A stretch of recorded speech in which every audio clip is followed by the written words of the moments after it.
দেখেন দেখেন ইরান কিভাবে আমার ক্ষতি করেছে।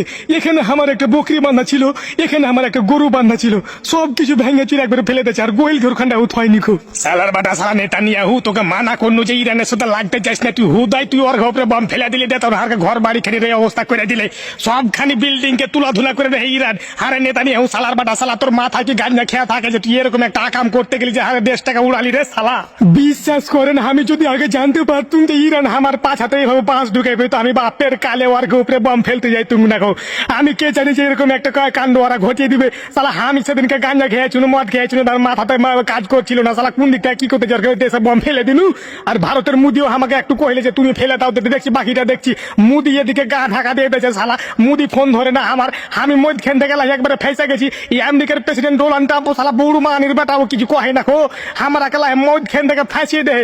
সালার বেটা দেশ বাড়ি আমার ঘর বাড়ি যা ছিল সব উড়িয়ে দিয়েছে। আমার গোহিল ঘরে 4টা গরু ছিল, 5টা বকরি ছিল, 3টা মুরগি ছিল, সব উড়িয়ে গেছে।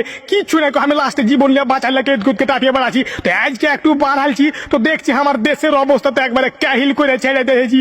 আমি কি করব, আমি যে ফেসে গেছি, আমাকে এখন কেউ বাঁচাও। আমাকে তো লাই থুইবে রাখো, গোটা মুসলিমেরা লাই আমার উপরে খেপে গেছো, আমাকে লাই আমার জীবন বাঁচালে এখন তোর জন্য লেগে। তো আমি এটাই করছি যে আমাকে ক্ষমা করে দাও, আমার ভুল হয়ে গেছে, আমাকে মাফ করে দাও। আমি বাপের কি রেখে করছি, আর জীবনে এরকম কিছু ভুল টুল করবো না, আমাকে ক্ষমা করে দাও তোমরা।